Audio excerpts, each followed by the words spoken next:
Okay, it's 6 o'clock. We're live Friday night, June 19th.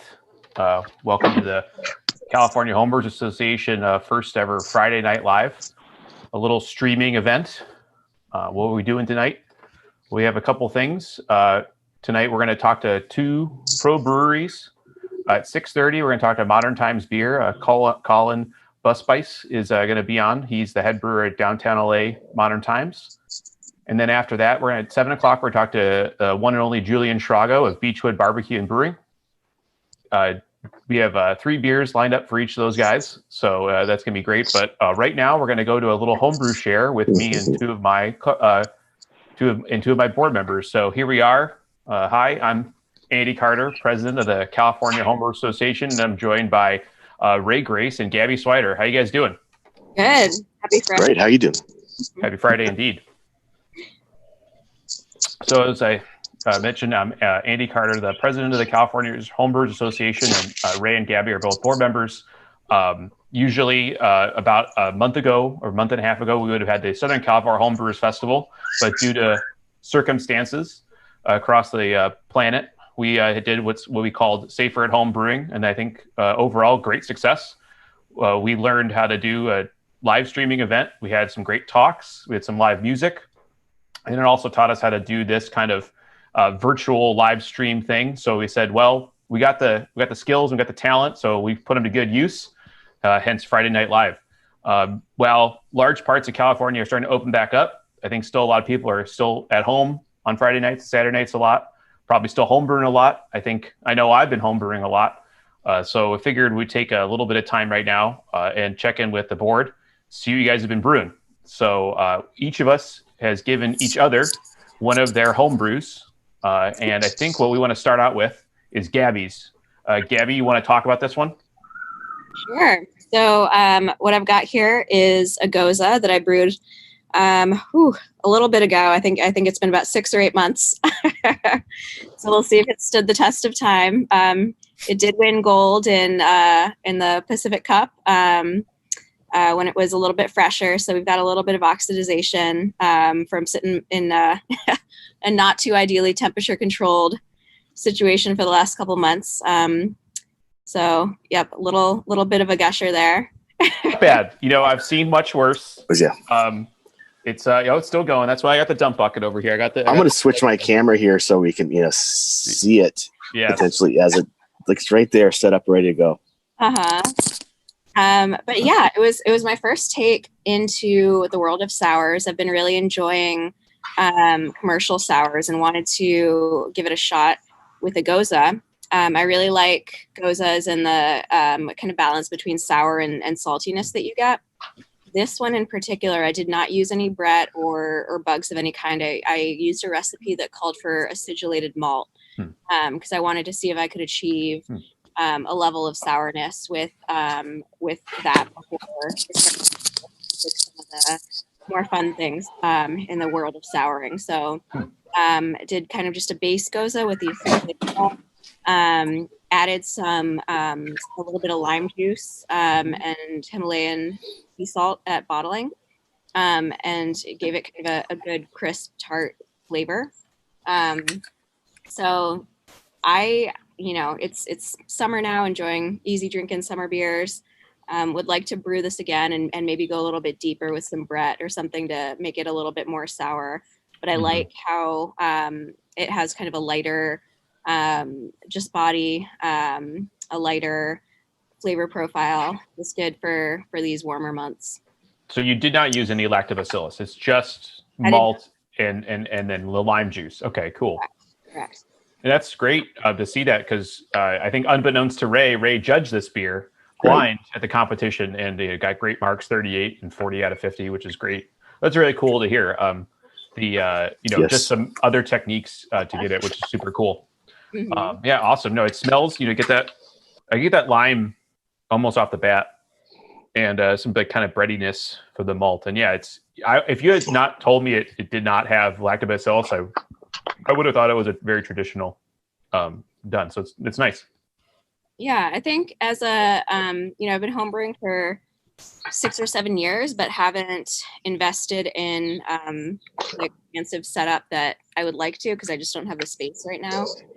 So I've been a little bit hesitant to make sours because I don't want to, need a whole nother setup for my sours versus non-sour beers.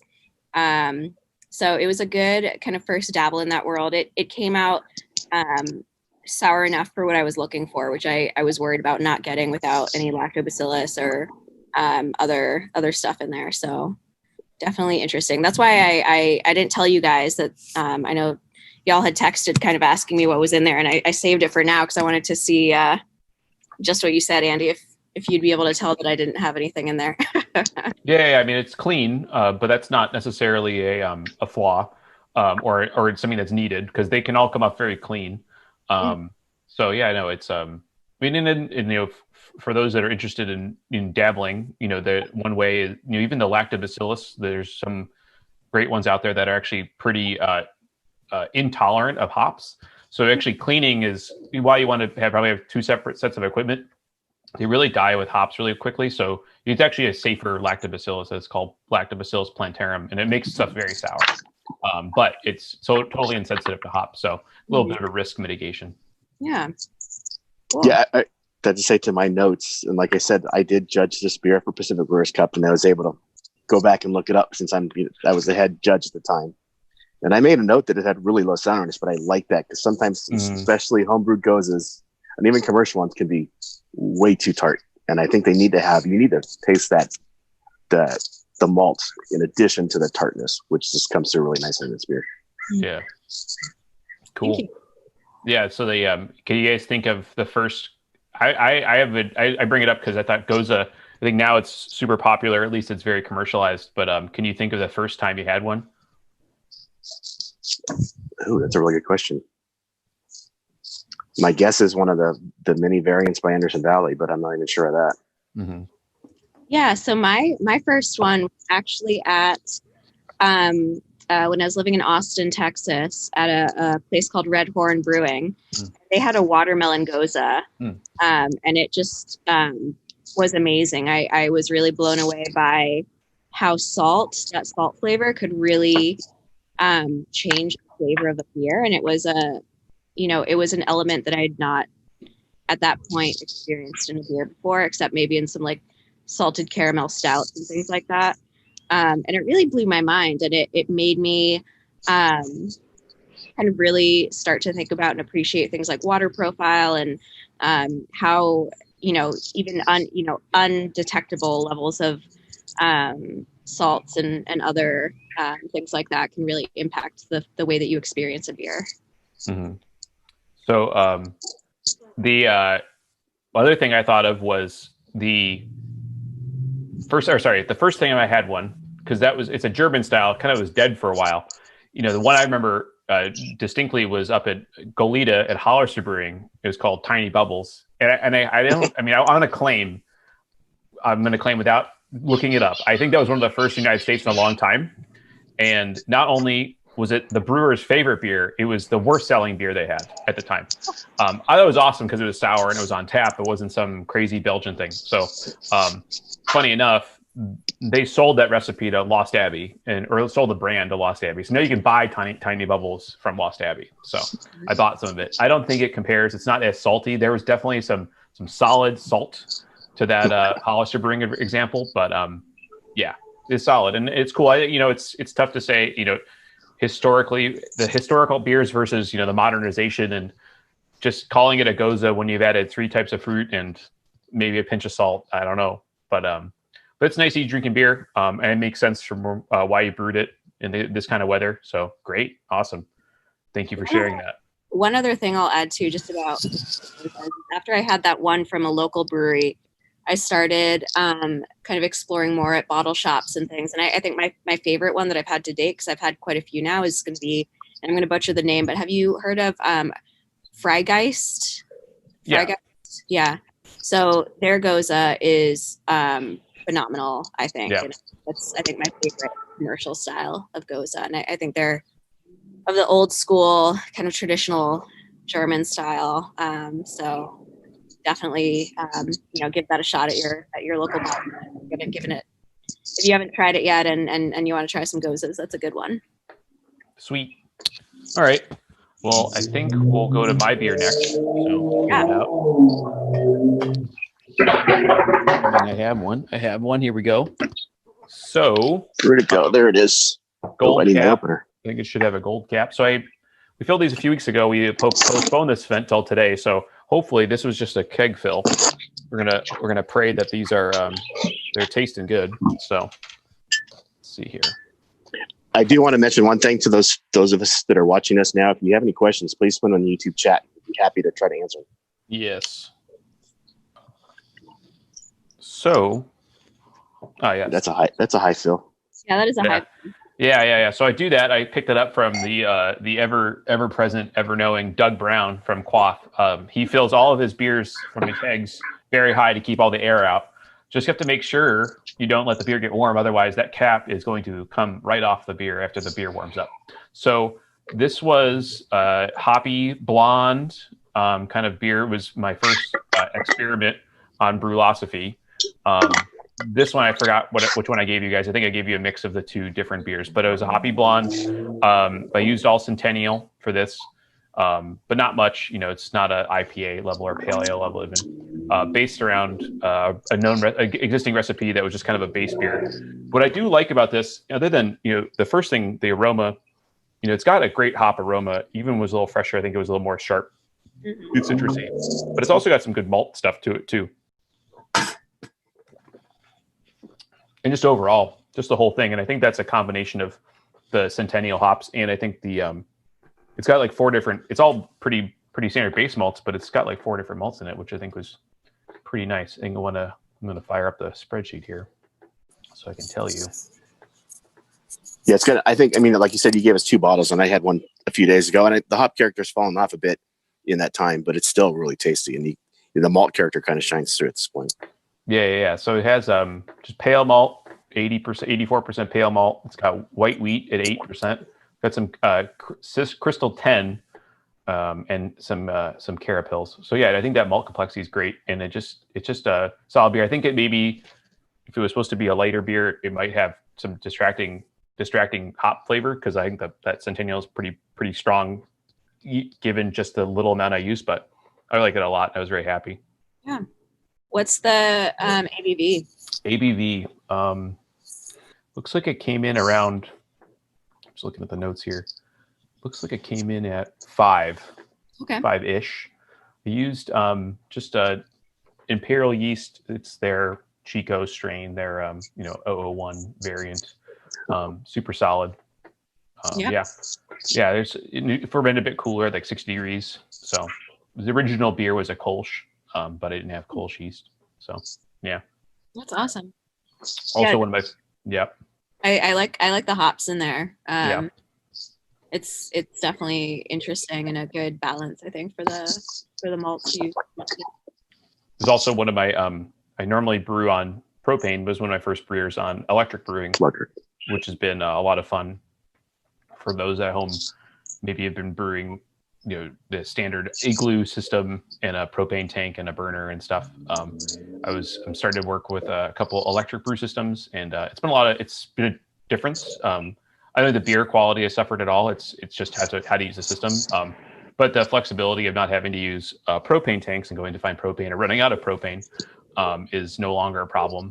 And though the electricity, though it's only 120 volt, 10 or 15 amp, it's a little slower than propane, of course. And especially if you did anything bigger than 5 gallons, it would take way too long.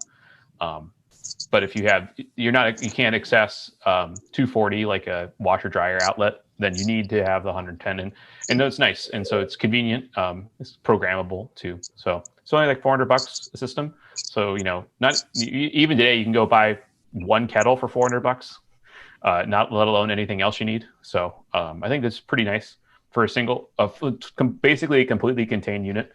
You just need to get, fermenters and maybe a couple extra buckets and stuff. We had a James Pillar. Excuse me if I get his name wrong, but he's wondering what system you're using. Okay, yeah, I just saw that pop up too. So yeah, James, it's a Brewzilla 35 liter system. More Beer sells them.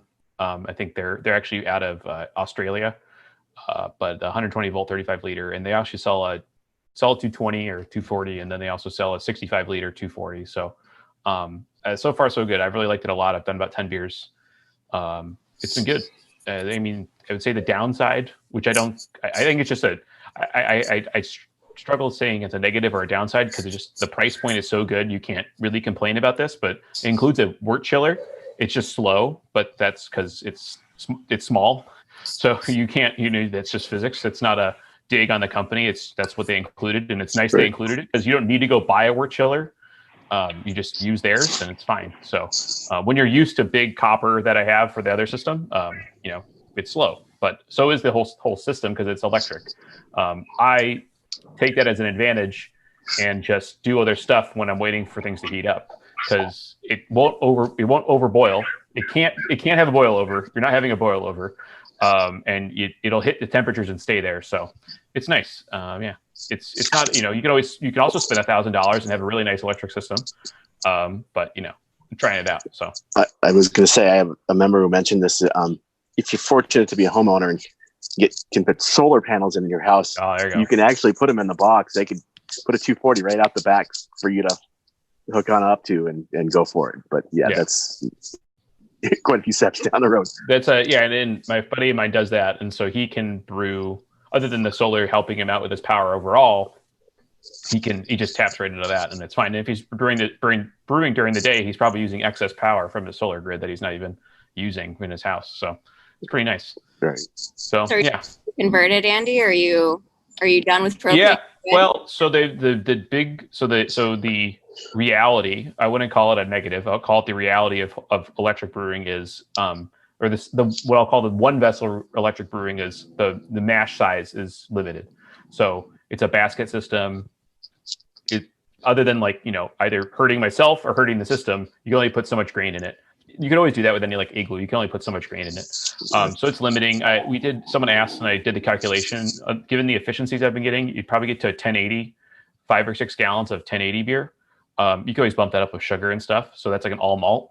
So that is a limitation. But then if I had that, I'll just fire up the old system. So if you're not brewing, if all you do is brew triple IPAs all day, then it might not be for you.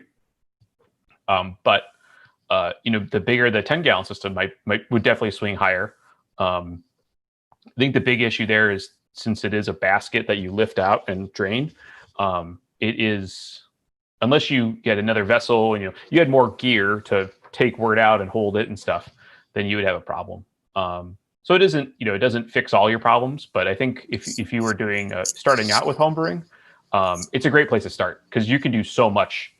You can make extract beers, just heat the water, cool it down, throw it in the fermenter, all there for you. You can start your all grain brewing. You can do all those things that for something didn't even exist when I started home brewing. Like it would have been a home. You would have to make it yourself kind of thing, like buy all the parts and assemble it. And so people still do that. Some people do that. Yeah, and some people do that, and they've done really well. But those are what started that first generation, created the next generation of these all-in-one systems. And this Kegland company is pretty cool because they make a lot of cool stuff. They get the parts out here. There's not a ton of it, but they make little doohickeys, like little parts for your kegs that you wish existed, like spunning valves and stuff that are just like little parts. They're all interconnected and things.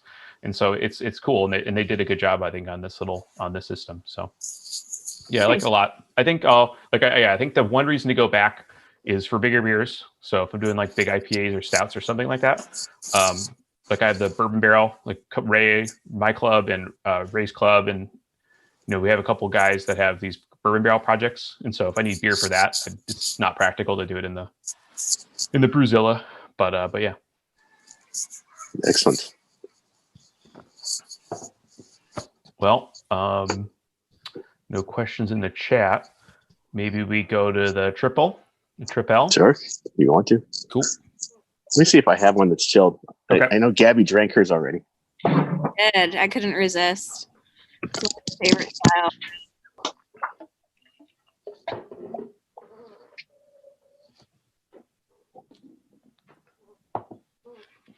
All right. And this is kind of I think one of the things I like the most about homebrewing is it really lets you tap into your inner science geek. Sure. And a lot of people do that with, the mechanics of the brew system, or, with experimenting with different elements of their beer. But I love the Belgian styles, especially the bigger Belgians, just how you can get such interesting flavors from the yeast. I feel like, in a world sometimes dominated by IPAs and other really hoppy beers, it can be really cool to take time to drink a good triple or other kind of Belgian style that has a stronger yeast profile. So yeah, tell us about your triple, right? Which I'm looking up the recipe now. It really is, as to me, a triple is, the recipe is about as basic as it gets typically. Where did it go? There it is. So literally, it's about, I don't have the final numbers in front of me, but it's Pilsner malt, a little bit of Belgian aromatic, and some sugar.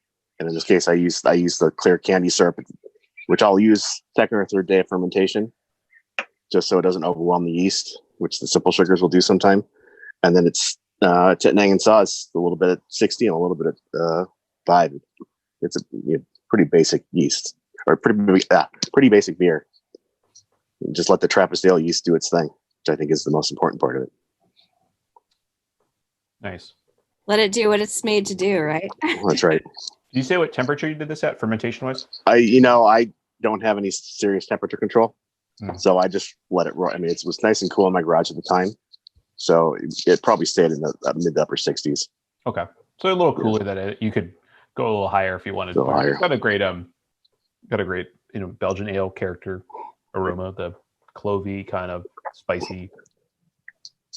And unlike Gabby, those who know me know, about every second or third beer I brew is a poppy beer. But I thought while I was home brewing it, I like a nice triple, and it's something it's bottle conditioned. Most of my beers go in the keg and go in the fridge and get consumed quickly, but this one I can, stash aside. And it's when I want a nice big Belgian beer, I grab a couple bottles and throw them in the fridge. Yeah, that's one I haven't brewed. I like like triple, and I like Belgian Strong Golden a lot. They're almost, I'll argue, go on the record, they're almost indistinguishable. I think there are things that are different about them.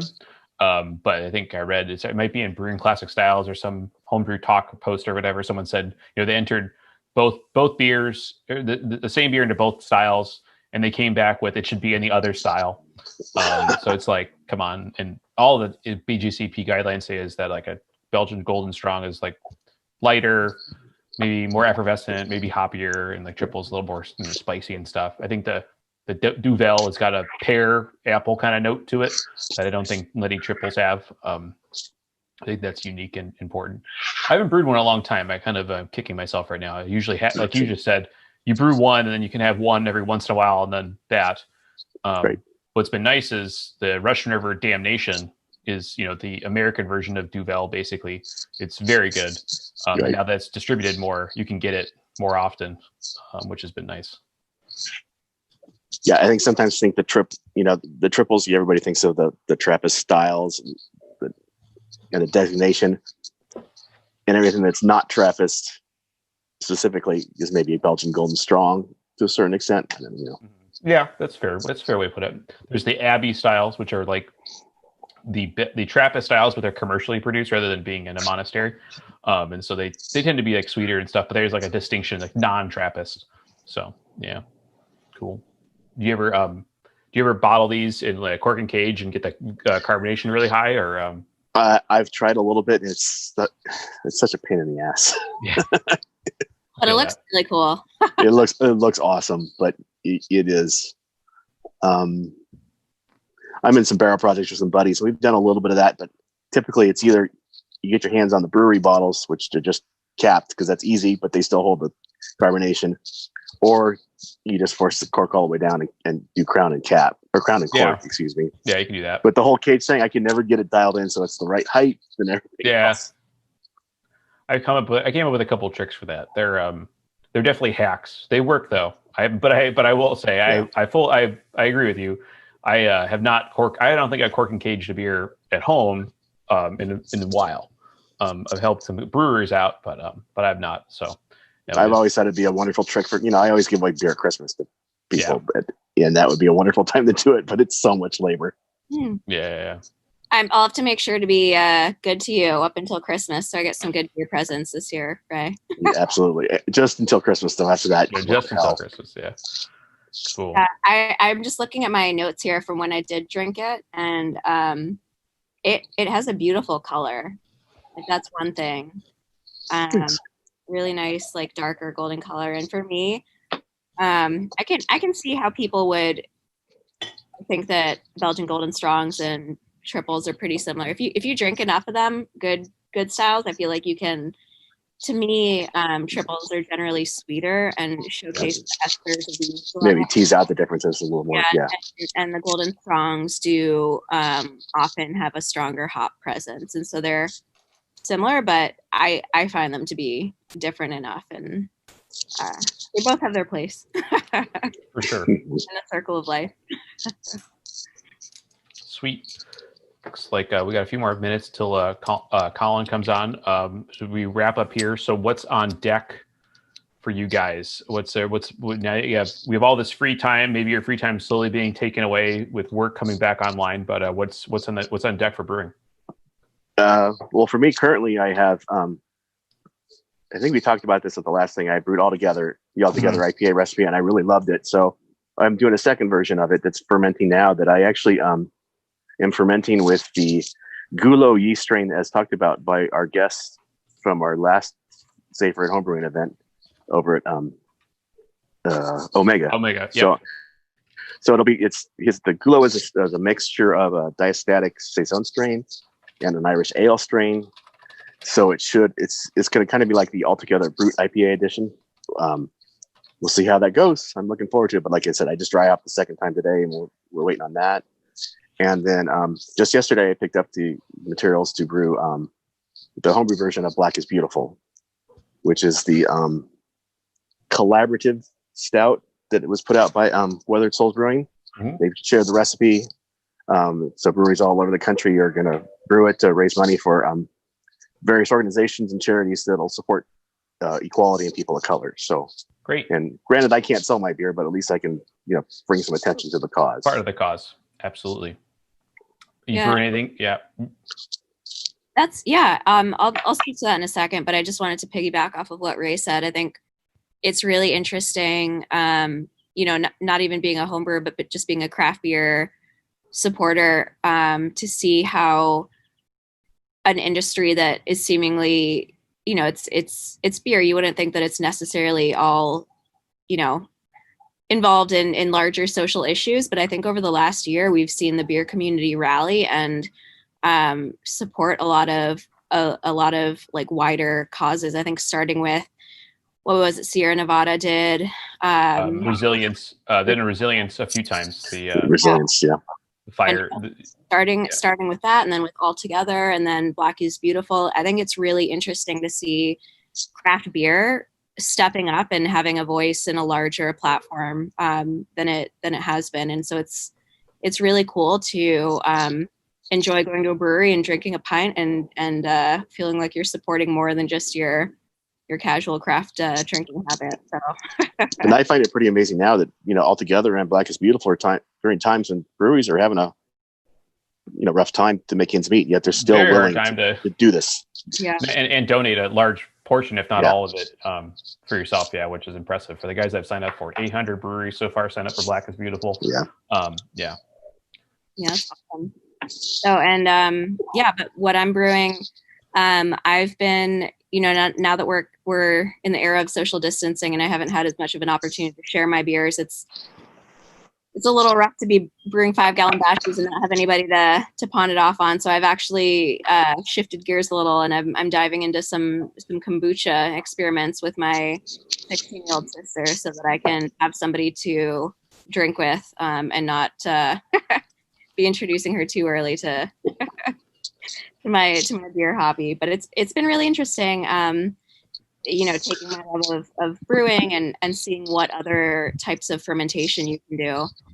There's a lot out there, and it's really cool. I love seeing people on Instagram and just in the wider world doing their sourdough starters and things like that right now. I think it's really cool that people are kind of getting back to science and enjoying the art of fermentation, whether it's for beer or other things. Yeah, I think that joke of everyone's doing a sourdough starter with a quarantine, and having a little more time to think through something. I do some hot sauce stuff, and that's a totally different process. It just feels like the Wild West if you go from brewing to something else. So that's cool. I just did a kind of another experiment. So for the Brewlosophy website, and it's centered around West Coast IPA. I could do it on anything, but I just wanted to do back to West Coast because there seems to be a little bit of a resurgence in the cleaner, clearer IPA. So Simcoe and Amarillo, two of my best friends, back in my freezer. My two favorite. And so I'm happy. I'm really excited to have those. So with that, I'm going to bring Colin on. Make sure we can see him in a second.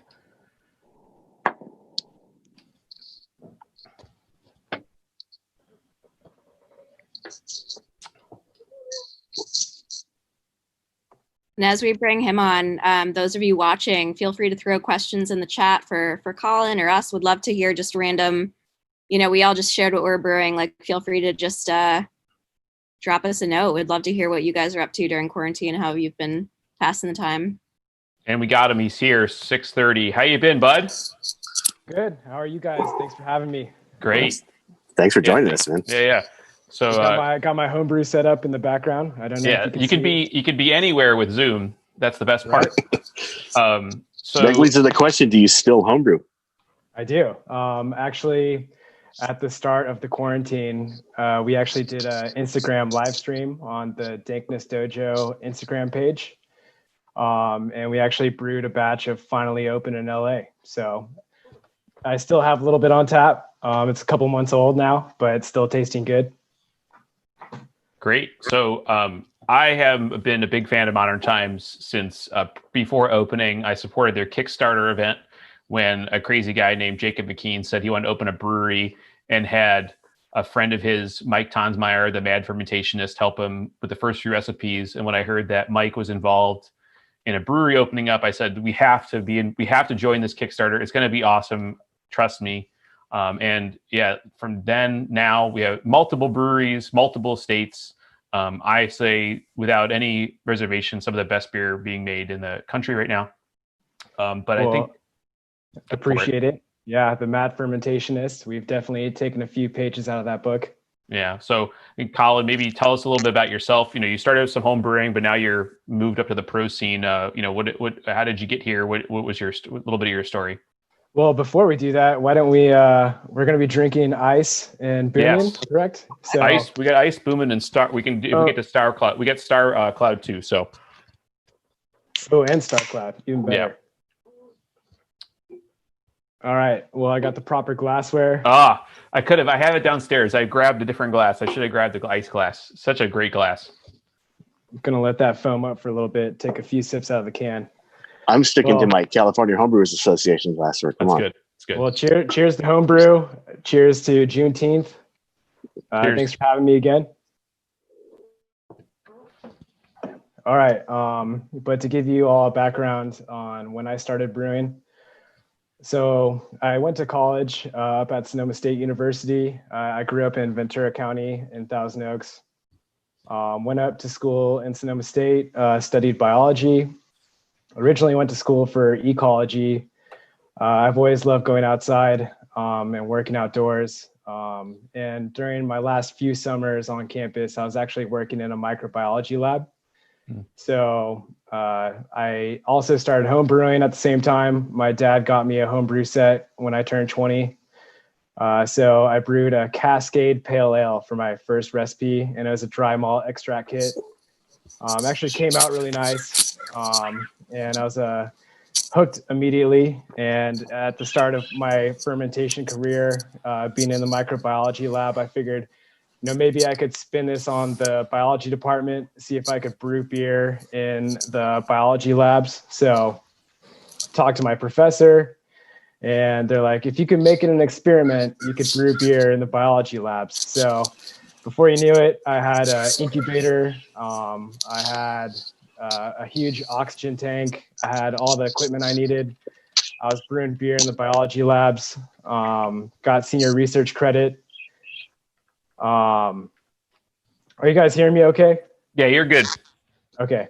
But I was brewing beer in the biology department, and I was getting senior research credit, so hooked immediately. Upon graduating, I decided to go with the microbiology brewing route. So I started volunteering at Fog Belt Brewing Company in Santa Rosa, just to hop and skip away from the Russian River Brew Pub in Santa Rosa. And I kept showing up. The brewing industry was tough to get into at that time. So just showed up every morning that they were brewing, helped mill grain, mash in, whatever they needed to do. Spent a few years at the brew pub in Santa Rosa, came down to San Diego, worked at White Labs for a bit, got my hands on a lot of yeast strains, brewed beer there, made a lot of prop work to prop up different yeast strains, and then eventually signed on with Modern Times. So as soon as I signed on with Modern Times, started in the cellar, was running around the cellar there, moving around, 3,000 to 4,000 gallons of beer through the centrifuge at a time, dry hopping, fruiting, adding hundreds of pounds of coffee into Blackhouse batches, which was a ton of fun. Eventually got up onto the brew deck, brewed for a little over a year in San Diego, and now I'm in downtown LA as the head brewer and the lead of the research and development for the company. Awesome. That's true. Go ahead, Andy. Yeah, that's awesome. I was just saying, Bro said the same thing. It's great. I had a quick question about it. Curious of the biology thing, because I'm a chemist, organic chemistry department at Cal State Long Beach. So the science part of brewing came very easily to me, but the artistic end of it obviously didn't. Did you have that same issue? I think that's what really drew me into being a brewer. Is it's the perfect marriage of science and craft. And you go around to different breweries and you talk to the brewers there, and you'll find everything in the spectrum, from brewers that just love to brew their recipe because it worked the first time and it continues to work for them and it's an amazing beer. And then you have the brewers that need to dial in that mash step to the 0.1 degree Fahrenheit because they need the optimal saccharification and everything in between. So getting into the brew scene, kind of the science industry and research is, as you know, it's very layered and it's hard to get through. And the craft beer scene is a lot more crafty. So I kind of made a gamble and it paid off. How did working at White Labs kind of influence the way you think about yeast? And do you feel like it gave you some insight into an aspect of beer that maybe you previously didn't have? Or I'm just curious how that impacted you. Yeah. I mean, as a home brewer, the worst thing that you have to do sometimes is make a gamble on spending, 16 plus hours on a batch with a yeast strain you've never used before. And just to realize that maybe it wasn't your favorite, maybe it was amazing. So at White Labs, we would make a 20 barrel batch and we'd split it between 4 or 5 barrel fermenters. So we'd make one batch of IPA wort, split it between 4 or 5 barrel fermenters and pitch it with an American strain, an English strain, and maybe 2 Belgian strains. And so that really gave me some insight as to what yeast strains I wanted to use in the future, what flavor profiles those gave off at different temperatures, different oxygenation rates. So, and working in the lab, I did a lot of cross training in their analytical lab. So that gave me a lot more experience doing a lot more QC, QA checks with the actual viability and vitality of the yeast. So if you want to learn about yeast, working at a yeast lab is the place to do it. And I think it's kind of cool, now when we started home brewing, or when I started home brewing 10-ish years ago, you had White Labs, Y Yeast, dry yeast companies. Now you have so many more, and they're so niched. Omega, Imperial is a bit more broad, but Omega very specific, specifically, Kavik, sour stuff. There's even microbiologists. One of my favorite, Al Brooks, the East Coast yeast. He's like, he only is it a couple times a year. It's hard to get. Escarpment Labs, I mean, all these guys, there's so many new labs, and they have a business model that can work. So it's not only, there's not one game in town, and now you're learning about not home brewers use, but pro brewers use. So like you as Modern Times, hey, I want to play with this yeast or I want to play with that yeast. And if you work in those companies, you're going to see so many people and so much creativity, and just you don't even know where your stuff's going. You don't know where it's going to end up until it happens. Yeah. So, what about you? Maybe talk about ice for a second. Let's talk about ice. So I guess general background on this beer. Modern Times really made a name for itself making coffee stout, fruited goza, a huge amount of different hoppy offerings. And I guess I have to credit one of our old lead cellarmen or cellar managers, Matt Sandoval, who's now the head of production in Portland, our Portland location. After making ales for so long, everybody in production just wanted to crush a lager. So in comes ice, a Czech-inspired Pilsner, just a base of Pilsner malt. And the Pilsner base has changed with age. Originally, we started using Best Malt Pilsner, which is very neutral. It's very dry. Some Pilsner malt can be very sweet and bready. We went from using Best Malts to Bohemian Pilsner malt from Weyermann. Bohemian Pilsner being like the sweetest, in my opinion, of the bunch. And maybe a little bit more SMM and DMS like in the end product. So we eventually moved over to the extra pale premium Pilsner. And every time we change these malts, and to go back to the recipe in general, it's a complete Saaz base. So the only hop you'll find is Saaz or Sats, as the Czechs say. But that's the only hop added. It's actually one of the only beers that we brew that we actually do hot side pellet additions.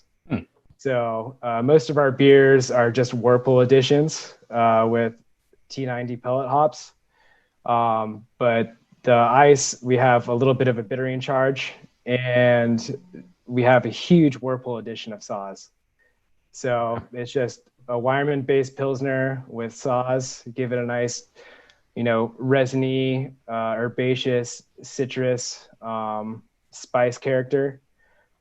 Nice and piney and freshy, but give you a little bit of West Coast glimpse on a classic style Pilsner. Yeah, that's awesome. Dangerously crushable. It is. And ever since the production crew in San Diego fell in love with this beer, it has never left. So to say that something like this or the progenitor of ice was a employee driven, like we're making this beer to drink ourselves, and then it turned that way, or was that kind of the impetus here? Well, I mean, as Modern Times goes, we always want to continue to develop our portfolio of beers, and a lager was a great step. And when it came down to making a great lager, I think making a hoppy one was the better step. But as soon as the lager ended up in the bright tank, when you're doing a centrifuge run in San Diego, you're making a seasonal hazy double IPA, you're making a core beer, whatever it may be, you'll find a handful of our cellar crew or packaging crew standing around the bright tank it's going into to taste what's coming through. Okay. When we're moving ice, every single person in production is standing around the bright tank to get a sip. So if that paints the picture, you get a better sense of what I'm talking about. Yeah, I get you. Yeah. Nice. That's awesome. I remember when this came out, and I was thrilled. I mean, I think at the time it was, like you said, there's a range of beers. I think the portfolio is even deeper now than it was then. But this was definitely, I was like, whoa, interesting. Doing a lager, we see. I mean, and it wasn't at the time of lagers being trendier. It's taken a few years. Everyone had been saying this coming year, it's the year of lager. It's the year of lager. I think what happened was it just is everywhere now. It didn't happen. It just is. It's you make the full rotation. When you're going through every different BJCP style, eventually you end up with a lager in your hand. So one thing you said saws. Do you guys do a lot of? I mean, since it's 100% hop, you do a lot of selection on that. Have you being critical with the picking of that hop? Yeah, that really is a better question for Andrew, Okay. who is our commissioner of flavor, or Tim, our director of brewing operations. But during fall and late spring for the Southern Hemisphere hop selection, and for our continental hop and Pacific Northwest hop selections, they go out of town and they spend quite a bit of time going through our different lots that we're going to contract. And saws is definitely one of them. I think the majority of our saws comes from the Barthos group. Mm-hmm. But whatever isn't contracted can come from other vendors. But that is definitely one of the hops we contract from year to year. And I've also noticed via social media that there's quite a few new variants of ice. Maybe I just noticed it in the last week or so. Is that a new thing that you've done for the first time? Yeah, so actually the last few batches of ice were brewed in our Anaheim facility, which just opened up. It's a big spot, got a really big capacity. They're actually gonna have a pool, but we moved a lot of our ice production to Anaheim. And while we were brewing ice there, we decided, hey, why not do ice with lime and sea salt? So we made ice with lime and sea salt. And again, everybody that works at Modern Times fell in love with that beer. Everybody's buying cases of it, and it's doing really well in the tap room. But on top of that, we've also feeder aged a lot of our ice. We've done feeder age ice with Sapphire, with Perla hops. And as of late, I think we just did one with Strata, and I'm blanking on it. Strata and another varietal. But we've done some feeder aging, and we're doing a lot more mixed variants of like the base Pilsner, but they're all coming out really awesome.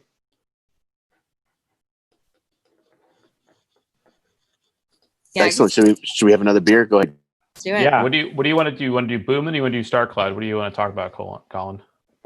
Let's go to booming. Sweet. Lead us off.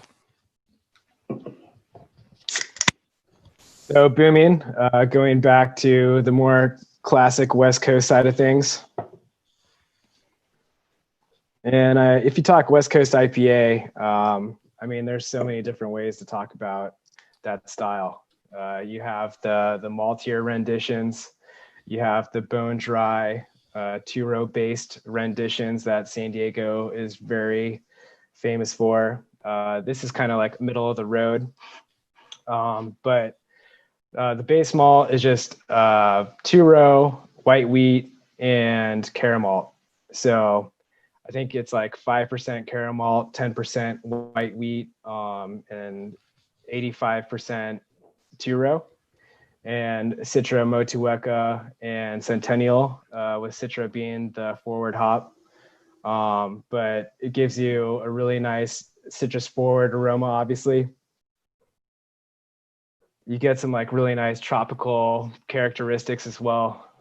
You get a lot of like that, a little bit like mango, some stone fruit, some peach.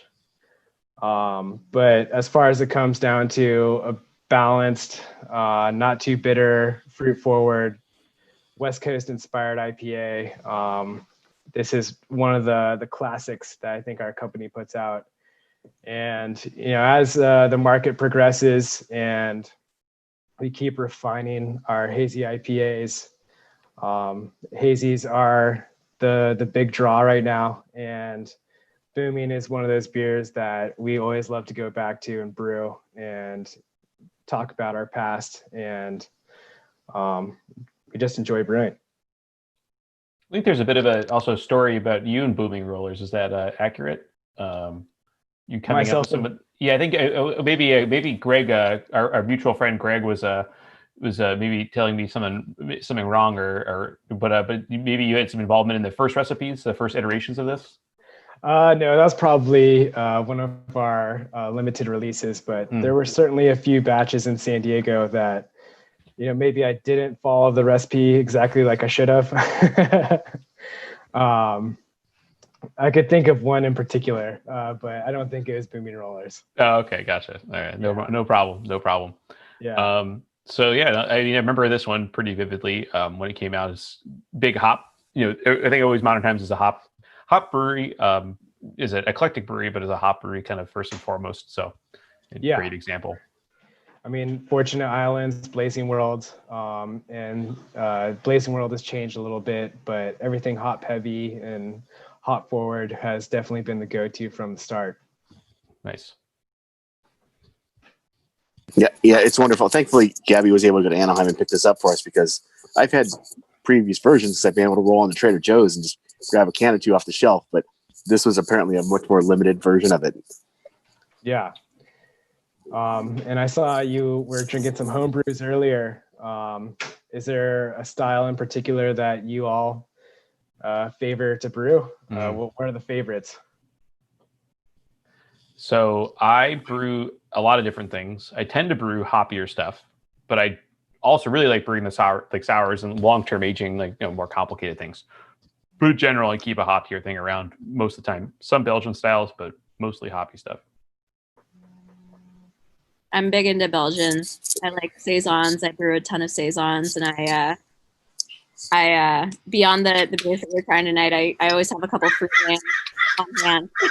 There you go. That's one of my favorites. I've been enjoying that. It's a nice light sour. So would like to get more into brewing some sours. Yeah. That's a good one that I have on hand during brew days too.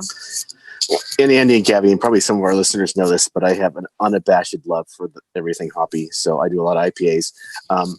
Really, I go back to the West Coast a lot. I do some hazies occasionally, but a lot of West Coast. And I think there's been kind of a return to that within the commercial scene too, to a certain extent. Yeah. I mean, I'm a big Belgian fan at heart as well. I think talking homebrew, especially seeing some of the American variations of Belgian beer being extremely ester and phenolic forward, and then actually going to Belgium and experiencing some of the beers over there and seeing the more restrained ester profile, the step mashed beer, the step away from the single infusion was really eye-opening. So I definitely appreciate the Belgian beers. Yeah, I noticed I was just at the dojo, your home base, just opened back up, and we were able to sit down and have some beers, and they had a Belgian blonde on. I'm like, what is this? I'm here for this. This is my beer. This is my jam. That was definitely so our lab lead, Derek Dawson, he's another home brewer. So we have a few home brewers in our San Diego facility, Derek Dawson being one of them. And we always wanted to make a nice Belgian beer and incorporate it with some newer style West Coast Pacific Northwest hops. So we used the S33 dry fermentous yeast, which came out a little bit more neutral than we were expecting, but it has like a nice kind of ester profile with limited phenolics. But the Strata and the Sabro hop we used in that beer actually came out really nice with the fermentation profile. Sweet. Yeah. Cool. Well, do you want to, a little bit of time left, do you want to maybe quickly just talk a little bit about Star Cloud? Yeah, absolutely. A little more readily available for some people. Your local Trader Joe's has plenty of this available for you. So, yeah, definitely one of our newer ones. And this actually uses, we love Citra. So that's always the go-to for a lot of our beers. But one of the new varietals coming out is Cashmere, and that's been gaining a lot of attention lately.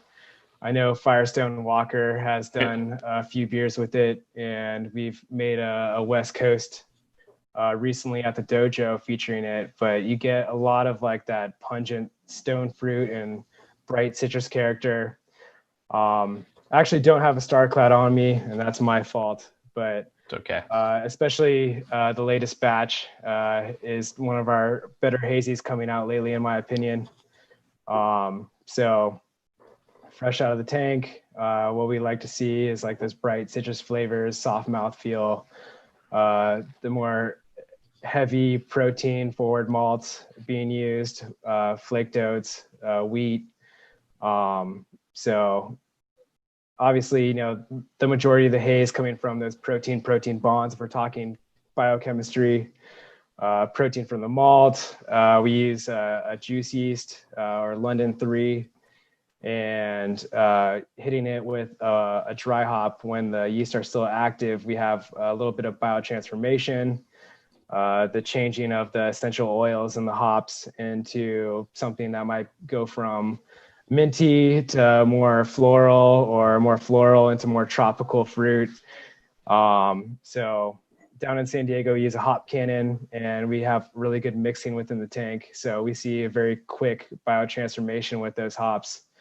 And we get a lot of really nice tropical character very quick. Maybe for the homebrewers, I'm somewhat aware of the hop cannon, but maybe guys that aren't aware because they just throw some hops in their fermenter.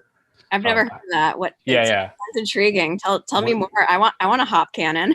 Yeah. Yeah, I mean, so going back to my background, I don't use conical fermenters. I just basically do primary in a plastic bucket and rack it off into a glass carboy. And using a hop cannon in San Diego, basically at the end of fermentation, drop all the yeast, and we create a recirc loop. So the name of the game is to have the flow through your recirc at a stable pace. And you have a hop cannon, or basically a cylinder attached to that recirc loop. And you pressurize that hop cannon and you shoot hops into the recirc pathway. But a lot can go wrong during that. And it's happened on my watch quite a few times. If the pressure is not high enough on the hop cannon, or if it's too high, you either clog the line or you shoot beer into the hop cannon. Either way, you're wasting a lot of really good hops. So, but if you get it at that perfect median point, and you get all the hops launched into the fermenter, you get a nice recirc, you get full saturation of the hop pellets, get very quick biotransformation, and the hop character is expressed within 24 hours. Oh. Hop cannon sounds like it would be a good name for a beer.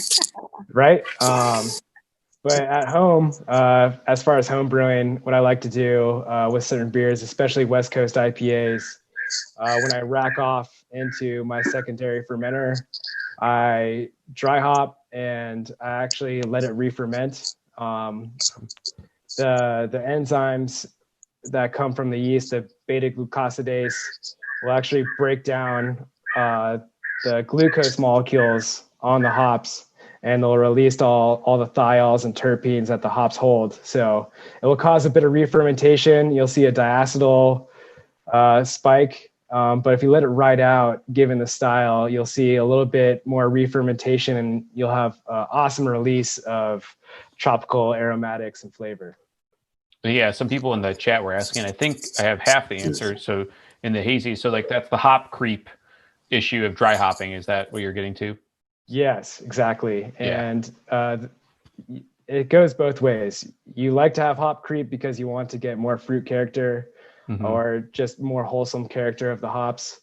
But if you have contact with the hop for too long, you'll get those overly green, astringent flavors. So that's where the conical fermenter really comes into hand, because you want to be able to dump those pellets off the bottom. Sweet. I think we have another one. It might be put you on the spot a little bit. Go for it. For the recipe wise, like roughly for the grain bill on this, it says, luckily, what is nice, guys, they put the ingredients on the can for a lot of these, so you can get kind of close. But is it, you talk about 2-row white wheat, flaked oats, and carafoam. Do you have any sense of those ratios, or? I mean, I don't have the recipe right in front of me, but knowing how our company works and brewing a lot of these beers, the 2-row and the white wheat, I would say the 2-row has got to be at least 60%. The white wheat probably in the 15 to 20% ratio. The carafoam, no more than, I would say, 5%, and the flaked oats taking over the remainder. Okay. And that really goes down to what works for you and your mash tun. If it is a little too sticky, that's where you see a lot of problems. But I guess pro tip for layering your mash is wait to add the oats till the very end. Leave them on top of your grain bed. Use rice hulls. And if you want to experiment a little bit, maybe add some oat malt because it has a really strong husk, and that will create a lot more structure for the base of your mash. That's awesome. Okay. Thank you for that. Of course. Before we let you go, like we mentioned probably before we started, we mentioned before you came on, we usually do a fest, and this is out of pocket for us. But I'm just like you, or just like us. Your company, it's going all the different directions, and now that we're opening back up, we can probably help you guys out a lot more now, even before. So what, where's, maybe briefly run down, like, where's Modern Times at? How can we help your business, the causes you're supporting, that kind of stuff? What can we do? So we have a few different locations, ranging all the way from Portland, Oakland, Santa Barbara, downtown Los Angeles, soon to be Anaheim, Encinitas, North Park, Point Loma. Probably could even be forgetting one in there. But the main thing is, please come into the tap room when you feel safe. If you don't feel safe leaving your house, please stay at home. You go onto the online store, order beer that will be directly shipped to your doorstep. But we love selling draft beer, and we love having company in the tap room. So when you do feel safe, please put your mask on, come out. We have a lot of good standard operating procedures in place to take your temperature. Every single one of our servers is wearing a face shield, an apron, and gloves at all times. Don't be afraid. They're the same people. They want to have your company. And we have a lot of fresh offerings for our draft beer currently on tap. So my biggest piece of advice is, when you feel safe and when you're ready, come on back into the tap room. Excellent. Well, Colin, thank you so much. Really appreciate it. Yeah, thank you very, very much. And we'll be watching. I know I watched that live stream of you guys doing Finally Open in LA, or Finally Open. Did you do Anaheim or LA? I can't remember what beer that was. In LA. In LA, yeah. Call it like finally almost open in LA again. Finally, finally almost open again. Yeah. So again, thank you so much, and we'll be seeing you. Thank you. Thanks for having me. Cool. All right. Thanks again to Colin and Modern Times. We're about to bring on the one and only Julian. I say Shrago. Ray, how do you say it? Maybe you're from Long Beach, and you're muted. So I say Shrago, but I have heard Shrago, so I'd like to know the official. All right, we're going to find out today on tape how Julian likes his last name pronounced. Julian, how you doing? The great mystery unraveled. First of all, thank you for having me. It is a long A. It is Shrago. It is Shrago. Okay, got it. There you go. Excellent. To share a little anecdote and poke fun at my good friend and amazing world-class brewer, Evan Price. He heard me say that one time. He said, "Really, your last name is Shrago?" I've been saying Shrago for all these years. And I said, "Well, Evan, that's wrong. That's not how it's pronounced." And he said, "Huh. I kind of like Shrago better." I don't give a shit. Anyway, thank you guys for having me on. Go Long Beach and go California homebrewers.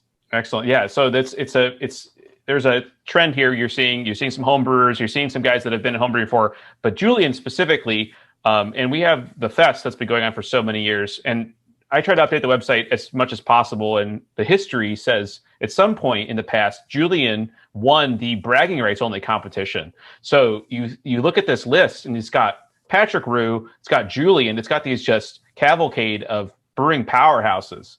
So it's really a great list to be a part of. I'm actually here to ask you, is that accurate? That's still good. That's good intel. You won the bragging rights only one year? I think I did. I'm trying to remember which year that happened, but I did it for the team. I did it for the Long Beach homebrewers, and it was an honor to bring that home for the team. That's awesome. For those that haven't gone to Fest before, we do a small bragging rights only competition, just like the name says. We invite every club to enter a certain style of beer. It's judged blind, and then we crown the winning club. And a few years ago, we had enough. We've been saving our money, and and applying it correctly. And we have a big flag that says the bragging rights only winner in front of the club booth that wins. So it's been great. And I'm happy to see that. It's cool to see that matriculation over time from the homebrew stuff to the pro beer stuff and everything. So awesome. I'd like to say that one year one of my beers was the Long Beach entry is for bragging rights, but we didn't win, which probably, leads to why he's a professional and I'm not. Yeah. What was that beer style that won that year? And I'm trying to remember. I feel like it was a double IPA or an imperial. It might have been an imperial stout. I don't fully remember. It was either a double IPA or an imperial stout. I'm sure you brewed many batches of beer since then. That's a byproduct of Fest. So you don't remember much too. Okay, so you're a little off. My records indicate it was a quad, a Belgian quad. Oh shit. Okay. Well, you're right. I was way off. And you know what? That's interesting that you mentioned the quad, because that's a style that's near and dear to my heart. And I heard what Colin was talking about, drinking American brewed Belgian styles and then going to Belgium and having that be a completely transformative experience. And when you have Belgian styles fresh and proper in Belgium, it's a completely different experience. And a lot of people's ideas of the beers are, I hate to say, somewhat misshapen because of, the age and maybe oxidation that might be present in some of the stuff that makes it stateside. But quad is a style that's near and dear to my heart. And it's one that we still brew on occasion at the pub that was kind of born out of that recipe. Nice. I look back and I need to go. I'll have to get the illustrious Patrick Root eventually to confirm this. It says the previous year Patrick went for IPA. So okay. It's just funny to read this stuff, and I have to be honest. When I read this history, I'm like, seems a little too good to be true. There's a lot of pretty powerhouse names in this thing. Then again, you guys are in the community, so it makes sense. But it seemed So that's awesome, and it's great that. And I know a little bit about Beechwood, and you can speak to it a little bit. But you a lot of those recipes have been born out of your home brewing experience. Like Beechwood is your recipes, really. Yeah, while we're talking about this, should we open a beer? Yeah. Well, I have one that's kind of camouflaged, but it's not really camouflaged. Whoa, here the boy. Pour beer. The amalgamator's open, sweet. That's right. Pop it open. And not that I am trying to push any kind of a message here, but true to beer.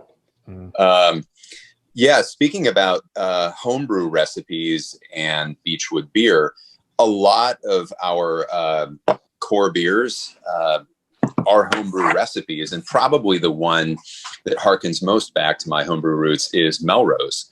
And Melrose is a West Coast IPA, and that is a core beer that we brew mostly out of our brew pub and occasionally out of our production facility, but that's one that's available a few times a year. And that first started as a homebrew back in 2003. So that beer is almost 20 years old. I mean, that's awesome. It's great to see that still on tap. It's not just gone. It's not lost to the winds. It's still around, which is great. And this goes back to something Andy and I were discussing earlier. And if I remember right, Melrose is the Simcoe Amarillo combination, which is one of my absolute favorite, or my favorite hop combination. It is, and it's interesting that the time that I kind of came up with that, at least in Melrose, Simcoe was a new hop, Amarillo was a new hop. I don't know that there were any commercially available beers at the time that did that, that had that combo. First commercially available beer I remember having that combo was Sculpin, kind of in the, I want to say around 2005, 2006, if I'm remembering my dates correctly. Kern River Just Outstanding is another Simcoe Amarillo beer. I believe Alpine Duet is another kind of classic example of Simcoe Amarillo. It's a perfect match in my opinion.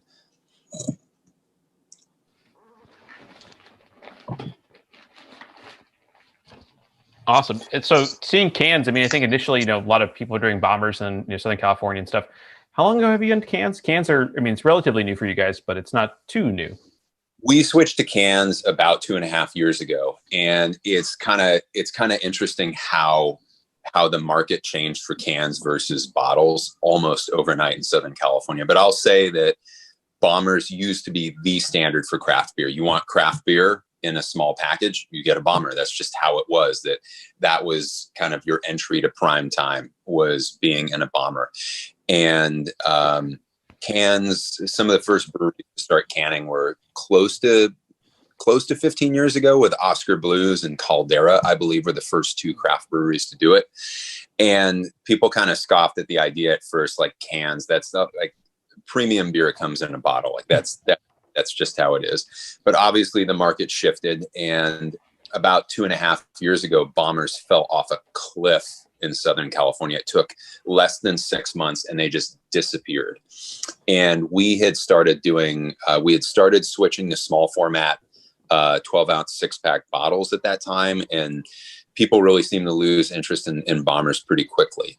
And we got kind of lucky in that we had a bottling line at the time that was not working as advertised, and I don't think it was quite ready for prime time from an engineering standpoint. So that manufacturer who stood behind their product bought it back from us. And then in turn, we took that money and rolled it into a canning line and basically relaunched a lot of our core brands in cans. And it was a total boon for us. It was one of the best things that we've done as a brewery.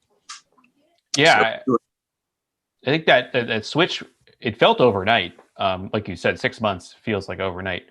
What was the cause of that? Yeah. What was it? Did most of the breweries just have similar like operational things that made it shift, or did it just that the market wasn't receptive to it anymore? It was market driven, and it was one of those things that enough craft beers were available in cans, and then I think there were some really boutique brands that started canning on these newly available small scale canning lines. It just reached a critical mass, and very suddenly, okay, you can get some of the best beers in the world in cans pretty regularly, and consumers love the package. It's easy to transport. It's easy to recycle. The same volume of beer takes up half the amount of space in my brewery walk-in when it's in cans. There's so many reasons why I prefer canning beer over bottling, especially being 2.5 years into it. But enough breweries did it, and the public got used to it, and then the demand just shifted, and it happened really quickly in Southern California. It's not the same in all other markets, but in Southern California, it flipped almost overnight. That's a good question from the chat. Ben is asking, and it kind of goes to the hops, but also, since you've had so many hobby beers for a while, are you seeing, do you think, or do you perceive a difference in like Simcoe, Amarillo, these classic hops over time? Because now we've had so many years of experience with them. And I'd like to chime in, Ben Wilson from Long Beach Homebrewers. Just want to say. There you go. Long Beach Homebrewers. Okay. Yeah. All right, Wilson. Thank you for the question.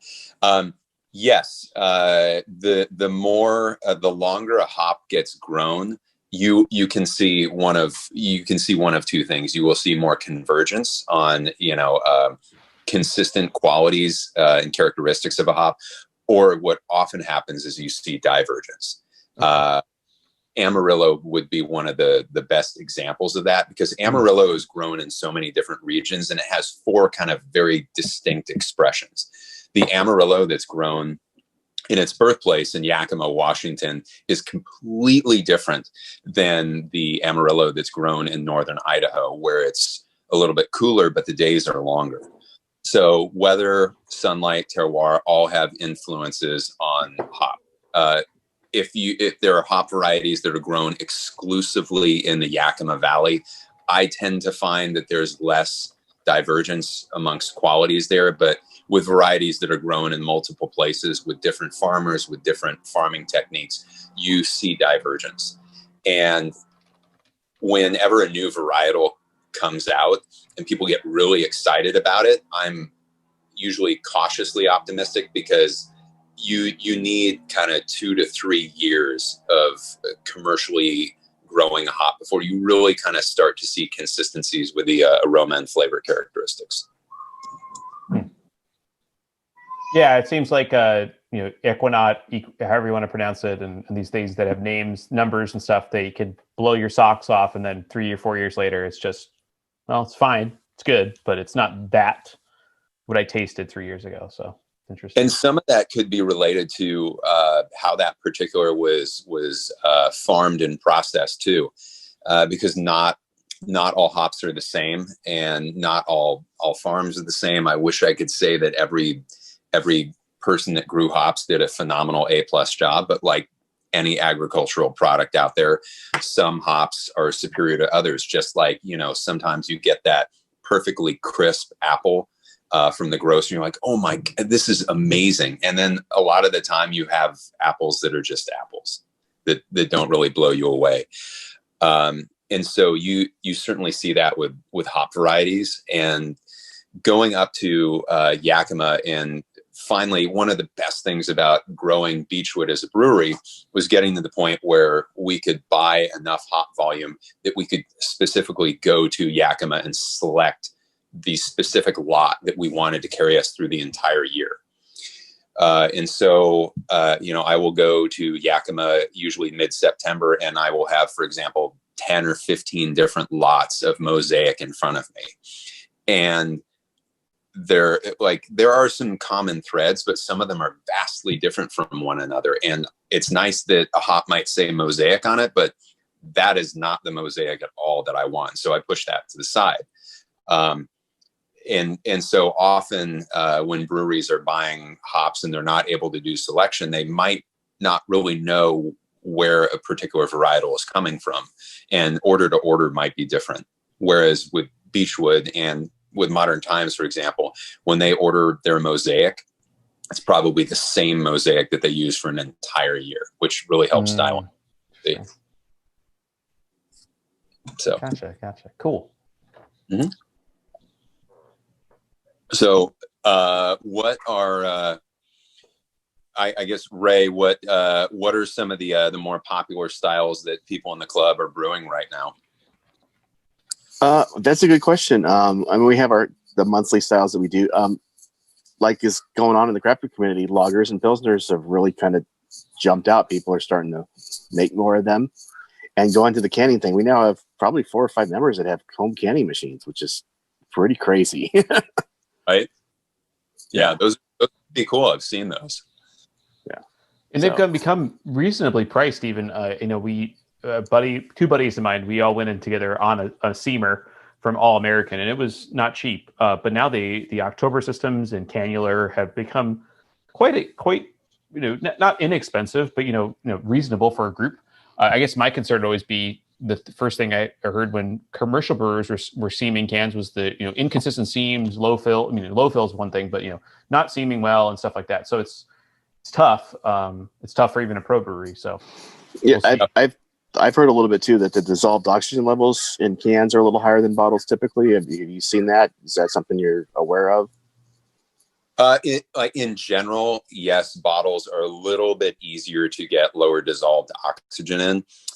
But if a canning line is dialed in properly, you can get very, very low dissolved oxygen levels. And I would even talk a step beyond that. So dissolved oxygen is one thing, but most packaging breweries like to talk about TPO, which is total packaged oxygen, which in the most general sense is if there's a little bit of oxygen that makes it into the can, how much of that is going to actually dissolve in the beer, and what are the actual negative effects of that going to be? So at Beechwood, we make a point we fill our cans. The foam kind of starts to crest on the can as it's advancing down the line. Those big bubbles that are on the top of the foam, which actually can trap oxygen, get scraped off. After that, the can gets a gentle blanket of CO2, and then the lid goes on and it gets seamed. And that, those extra steps, including the purge of the can, help keep oxygen out. And we have a device that that is able to test the amount of oxygen in each can. And typically, we'll pull a can off the line. It goes in a shaking machine to, incorporate any oxygen that might have made it in there. But we typically on IPAs see anywhere from 25 to 35 parts per billion is pretty common for our total packaged oxygen. And that's really, really low. That's pretty much in line with Sierra Nevada and Firestone's specs and the numbers that they see on. But with a bottle, you can get even lower than that. It's easier to counter pressure fill and control the ingress of oxygen with the type of line that we have. So. I just say, I buy your IPAs pretty. I've probably had Amalgamator 100 times at least. But I'll buy a 4 or 6 pack of something, and I'll forget something in the back of the fridge and open it 3 months later, and it still tastes wonderful. So yeah, that is good to know. Thank you.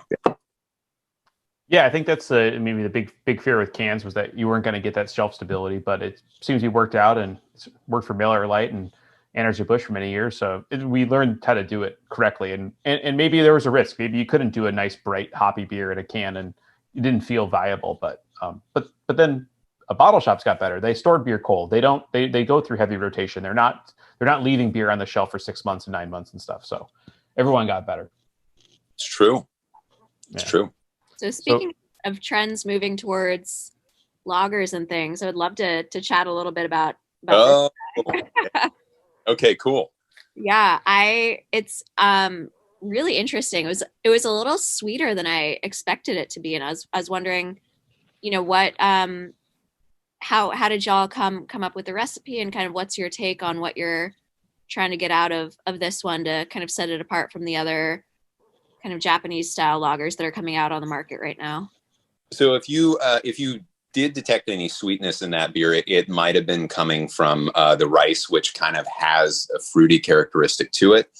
The inspiration for Hayabusa, which is our year-round Japanese rice lager, is Asahi Super Dry. And that is a beer I drank a ton of in college when you could still get it in the giant 2-liter and 3-liter cans with a handle. I don't know if anybody else remembers those, but Asahi is a very clean, dry beer, and that was the inspiration for Hayabusa. And we've been brewing Hayabusa we started brewing it at the pub, I want to say around 4 years ago, because it was a style that I wanted to brew. Essentially, nobody in the United States was making it. And we saw kind of our core blonde ale, foam top. We saw the sales for that kind of not go in the direction that we wanted. And we thought, well, we still want to have a light blonde colored beer in the market. Hey, nobody else is really brewing a Japanese style rice lager in California and doing it regularly. So we matriculated that beer from the pub to our production facility. And I was stoked. My brewers were stoked because I think everybody not so secretly wants to make lager beer all the time. And especially, a crushable lager beer. So that's where the beer came from. And to speak to kind of the structure of that beer, it's mostly American 2-row. There is some German pale Pilsner malt in that beer. And then we recently backed off the rice percentage, but the rice percentage is around 11 to 12% flaked rice. And it's hopped with Magnum and German Hallertauer and Tettnanger. It's a single hop charge. That beer, we actually use amylo enzyme in the mash to get it really, really dry. That's exactly what Asahi does. That's what almost every large lager brewery does. And you would never be able to get the attenuation in that beer if you didn't use an enzyme in the mash. So that beer is usually around 92 to 93% attenuated, which is really far from lager yeast. That's awesome. Yeah. So it was interesting. I think it was a lot more flavorful than a lot of lighter lagers than I've had. So it was really cool to just have such an interesting, flavorful beer there. Oh, cool. Well, thank you. I appreciate that. This is good. We have one question just came in. Ben is asking, do you know the finishing gravity on this? Is it it's very, very attenuated?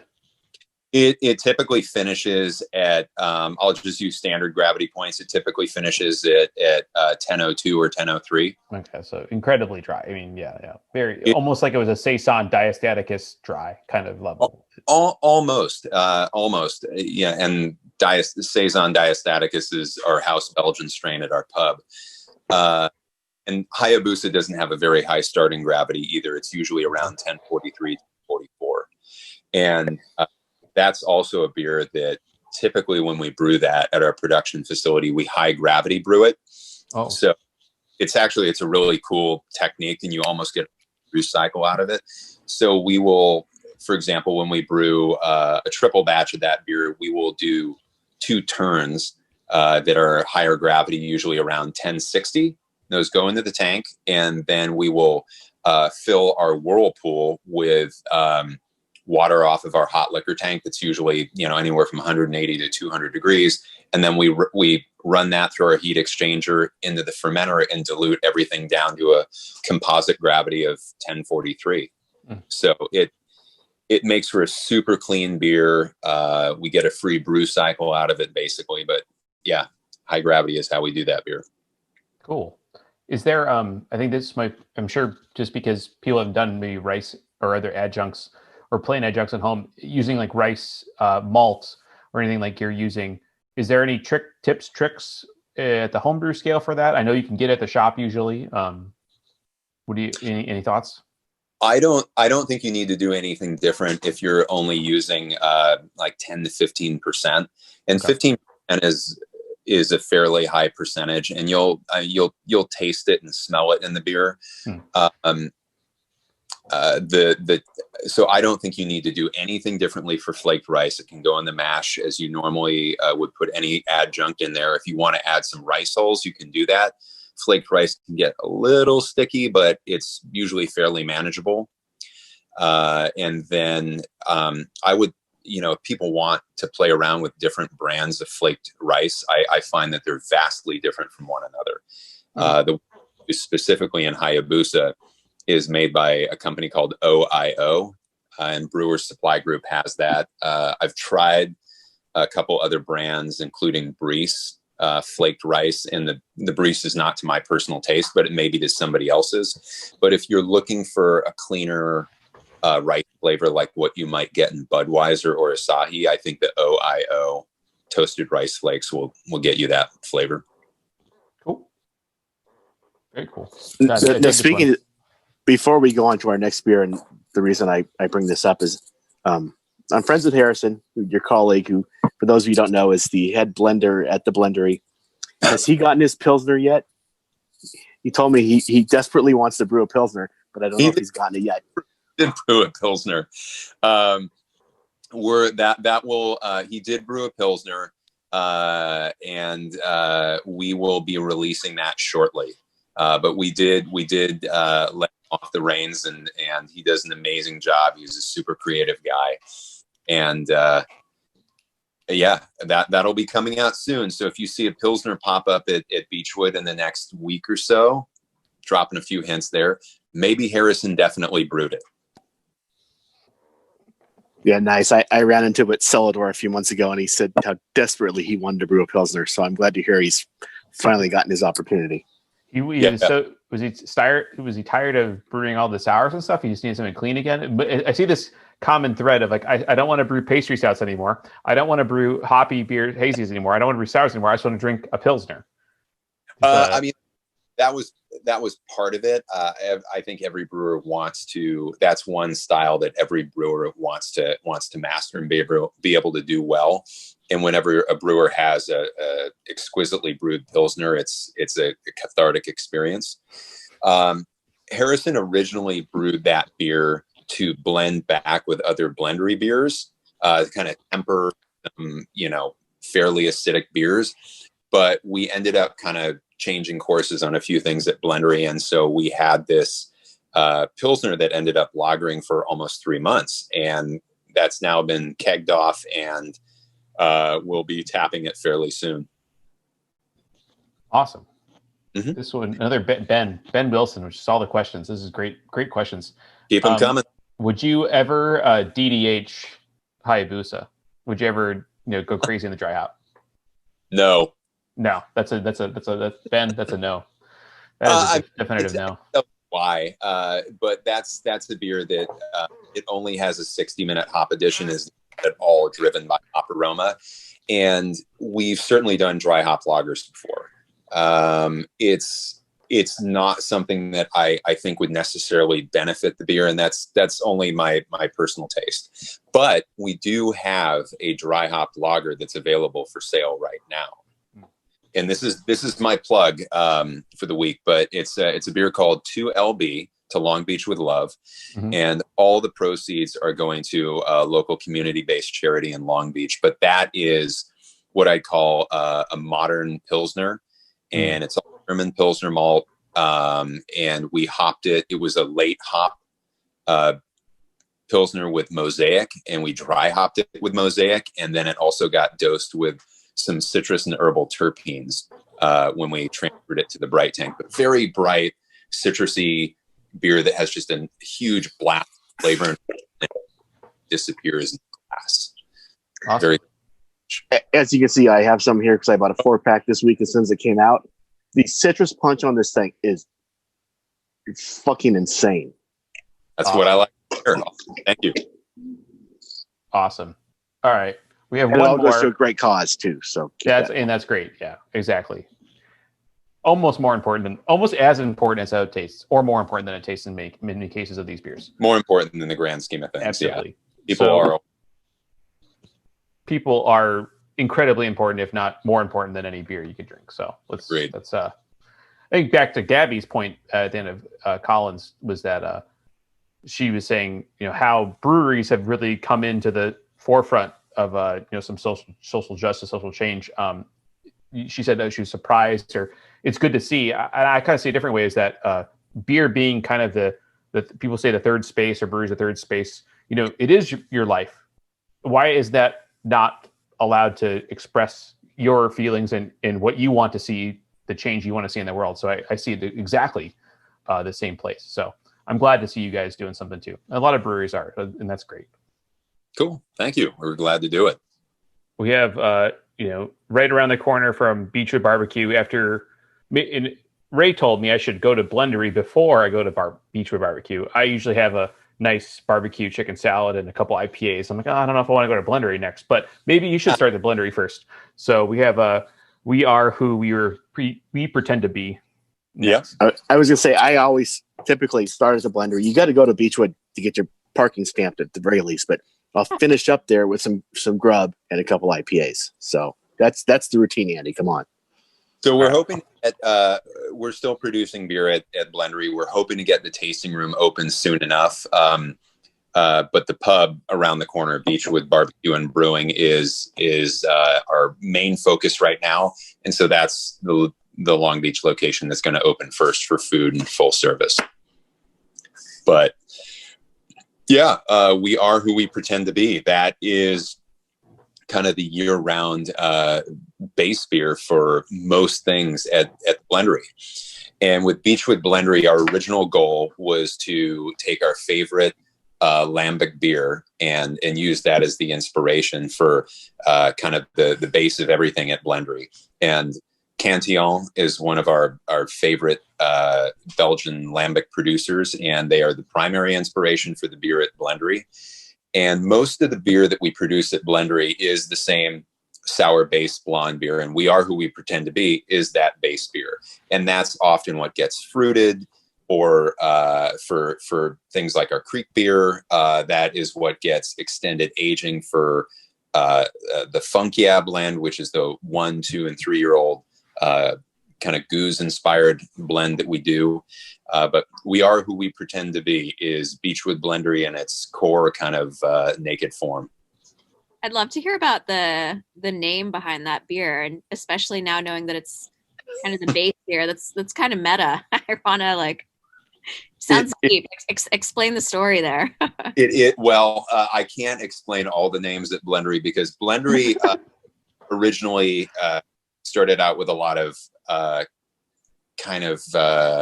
guess you would call them esoteric references, a lot of Pink Floyd references, Like we have a whole rotating series of fruit beers called Careful with That Peach, Eugene, Careful with That Raspberry, Eugene. And it's kind of a reference to that Careful with That Axe, Eugene, Pink Floyd song. And so a lot of blendery names kind of come from obscure places and obscure references. If it were, if I were naming those beers, it would be a reference to probably like Whitesnake or Motley Crue. I found that beer's name to be personally inspiring in my own life. I'm like, you know what? I could be who I want to pretend to be. So that's what I thought about when I was drinking it. And what's the saying? Perception is reality. I love it. Yeah, and I really, so I was looking and I was thinking, I'm tasting this and I'm smelling it, and it's like, well, there's it's really good, and it really represents the Belgian style beers. I mean, it's American inspired, Belgian style American beer. But I was looking, is this Methode? Oh no, there's a Methode little seal right in the back, right there. There's a Methode Goose label, which is cool to see. So yeah, we got the official okay to use that. Yeah, it reminds me a lot of if you had to, you pick your favorites. It reminds me a lot of Dry Fontaine. The aroma, I mean, this is cool. right back. Mm-hmm. It's right back in that wheelhouse, and it's my favorite. I didn't go. I was there in Belgium about 5 years ago. I went to Cantillon. Dry Fontaine, it's a little bit of a drive, and this was before Uber and a lot of Lyft and a lot of stuff. And you find out things are closed on Sundays. Who knew? So you have to plan your trip. So this is awesome. This is really nice. Thank you. So as a science geek, I love what the blendery has done in terms of what they did with Cantillon and everything. So I know the story, but if you can talk for a minute about all the data how data driven the blendery has been. Sure. So I'm a science guy too. I was an engineer in my former life before I was a brewer. And I don't believe that anything exists in a black box. I believe everything ultimately can be quantified through science. And I know the Belgians are very proud of their traditions, and as they should be. They create some amazing things. Not just beer, but I mean the waffles and the mussels are pretty amazing too. But I think for a long time, the Belgians thought that there was some black box or magical air in a region that created lambic. Well, I mean, some of that might be true, but there's no reason why we can't take a lambic and run it through a mass spectrometer and figure out, here's how much lactic acid is in this beer. Here's how much malic acid is in this beer. Here's how much citric acid is in this beer. There's no reason why you can't quantify scientifically what makes a lambic. And then okay, cool. Then biologically, how do we get to that finish line? If we can quantify the flavor and aroma components, how do we get there biologically? Through fermentation, through different mixed cultures? Is there a specific Brett strain or particular Brett strains period that work in concert together? And so over several years, we've had a lot of our beer analyzed. We've had a lot of our cultures analyzed, and gene sequences run on them, and gene sequences run on Cantillon, Dry Fontaine, and Bone. Another thing that we did very early on, which is really cool, is the guys at Cantillon allowed us to send them data recorders. And we sent these to Cantillon. They got placed in a couple different locations at the brewery. And for an entire year, they recorded temperature and humidity in that particular location in the brewery. And so with the climate control system that we have at Blendery, we could take that temperature and humidity profile and say, you know what, we want to mimic that exactly. And we had a computer, our IT guy designed a program to basically automate the climate at Blendery if we want. Sometimes we override it, but other times we can automate the climate there to kind of control when the cultures bloom and when they kind of go into stasis or when they slow down. Awesome. That's cool. Yeah. That's cool. You win all the, I mean, that's getting the data. You take as much as you can from the best sources and then try to replicate them here. That's very cool. Mm-hmm. Yeah. I think we had, Ben's coming out. He was asking there, and I think I know the answer to this question, making sour beers, but I'm curious to see how you guys think of his looking at, blending. How does it play into brewing the beer, making the beer in the blendery side? I mean, it is in the name, but do you think that is overriding majority, or are you getting what you want out of every batch, like kind of as it's released? Blending is a huge component. It's a huge component because we can take a batch of beer, and typically a single batch we brew blendery wort at the brew pub in Long Beach, and then we have a tank that brings it over to the blendery. But we brew 10 barrels at a time, and that basically fills 4 barrels. And we can take the same wort and put it in the 4 different barrels that came from the same winery that were made by the same cooper. And we will get dramatically different results from all those barrels. Even if we see consistencies, it's interesting sometimes how you pull beer out of a couple different barrels, beer that was from the same batch, and you see differences, not just in acidity, aroma, but you see differences in clarity, you see differences in color. But that is where blending absolutely comes into key.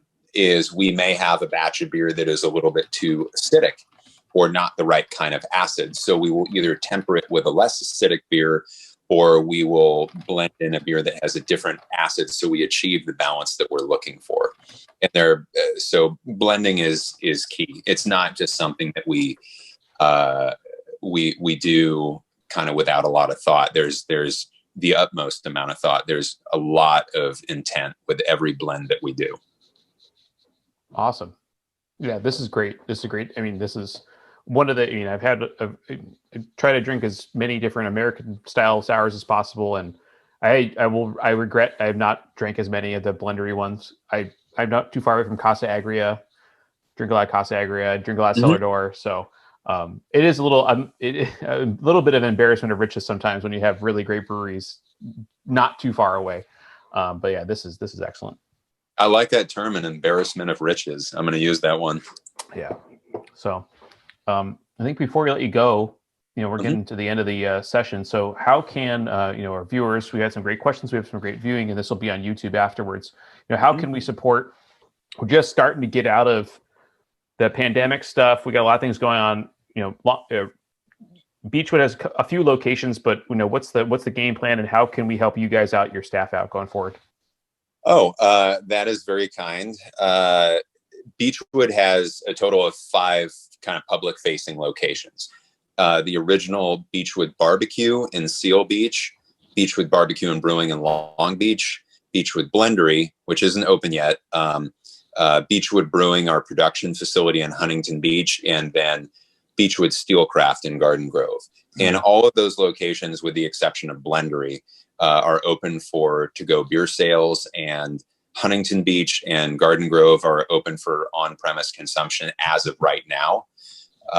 And then I would say, please, we are always honored if you choose Beechwood beer, but please support small, local, independent businesses. They need help now more than ever. So whether you buy Beechwood beer or Modern Times or Casa Agria or Cellar Door, whatever is closest to you and whatever you enjoy, I know all these businesses will really appreciate everybody going out of their way, and the servers certainly appreciate it. And it's kind of an unknown time for us, and everybody is still getting used to learning how to operate in these crazy times. So we really appreciate patience and everybody's candor in understanding how kind of crazy this has been and the adjustment. Awesome. And for me personally, I want to know how long am I going to be able to keep getting stuff delivered to my door the same day? I think we're going to keep that. There's no plan to discontinue that now. So keep ordering, man. Don't stop. Yeah, go for it. Finish up.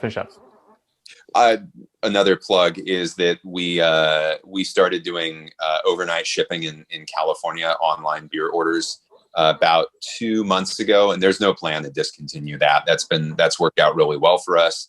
The courier that we use is very consistent, and in the state of California, really everybody gets their beer overnight. And then to Ray's point, yes, we do local deliveries, local pickup. And there's no plan, at least for right now, to discontinue any of that. You'll be allowed. My question is, are you going to be allowed to keep doing that for the time being? You think that'll be permanent, or is that just specific to the situation? Those privileges have always been allowed. So it's just that breweries didn't need to or didn't want to explore that. But COVID, obviously, with all the shutdowns, forced that to happen. But beer delivery direct to consumer breweries have been allowed to do that in California for decades. Direct deliveries, we've been allowed to do that for a long time. But yeah, so none of these things are going away from like a legislative standpoint. They're all privileges that we've been allowed to use. Just very people do them because the logistics and the staffing and everything else, like keeping an inventory of shipping boxes is quite a task. But now we're used to it. Yeah, there's a restaurateur, cook or chef, David Chang. He runs Momofuku's and he runs many restaurants. And he had said in this process, restaurants, and I'm going to say breweries too, have accelerated about 10 years ahead of where they thought they were going to be. This last few months has just put them in a new place where, oh, maybe we'll do deliveries. Maybe we'll do this in the future if we need to. But now it's like, no, it's reality. And you can see the demand now. And to Ray's thing, I bought Alvarado Street. I've had some more modern times, Liquid Gravity, new brewery in San Luis Obispo opened up. These guys, they're just like, yeah, case, no problem. And GSO, no problem. And so it allows you to experience some breweries. And then the other side of it, the big guy, the most hyped guys, Monkish, and they're shipping and they're still selling out. So it's not like they have to put it out there and hope someone's going to buy it. It's being bought. It's being utilized. So I'm excited for that. I'm more excited a little bit. I'll be honest. I'm a little more excited for the to-go cocktails from the bars. That I don't think is going to last forever. That's definitely a temporary privilege, and I'm fairly plugged in with a lot of the legislation around alcohol beverage law, and I think that one is a temporary allowance that will go away at some point. I think so too. I'm hoping for about a year of it. I could play into space, but maybe we'll see. We'll see. So live it up while you can, Andy. That's what it's how I do a lot of things. So, hey, Julian, again, thank you so much for showing up. We appreciate it. These beers were awesome. Yes. And like Julian mentioned, go check out the Beechwood locations when you feel you need to and feel you want to pick up some beer and feel safe to do so. So again, thank you so much. Well, thank you guys for having me on. I really appreciate it. It was an honor to chat with you. And I started as a home brewer and I still feel like a home brewer, and I love the community. You guys are awesome. Sweet. Thank you. All right. Rock and roll, guys. Thank you. Bye. Great. So thank you again, Julian. Thanks. Colin, Julian, they are, two great guys in the homebrew or the craft beer scene in Southern California. Give us a little bit of their time. So we're about to sign off. Again, I think it was great. We had great participation in the chat and the YouTube stream. This video will go up in maybe a day or two. It'll go back up so you can go and watch these things if you can pick up the beers. I think look out. We're CHA. Well, we only do one major event a year. We're always worried about California homebrew in terms of what you're allowed to do, and if there's anything that changes, we're trying to pay attention to that and give you good links to that and promote other homebrew clubs and homebrew activities in California. So look out for that. And we're working on one thing I'll say, and we'll say it here. So we do it and we confirm to do it. We're trying to get some more online merchandise sales for you guys. So if you want to buy some stuff and support us during this, we didn't have the event, so that would help us out if you pick some stuff on our website. So check that out. Before we sign off, anything else, Gabby, Ray? I would just say, we're here to support the homebrew community, and I know right now with a lot of people working from home and kind of being isolated, it's been great to see a lot of people really diving into the hobby, and we really look forward to supporting and working with you guys in the future. We're building our presence on social media. Feel free to tag us, and we love to reshare some of the homebrew experiences that y'all have. So we're actively following you all and looking to promote the craft. So follow us on social if you aren't already, and that's one way that we can at least keep in touch until we can be together in person. Yeah, thanks everyone for watching, and keep on homebrewing. Come on. All right. Cheers. Here's everyone. See you later.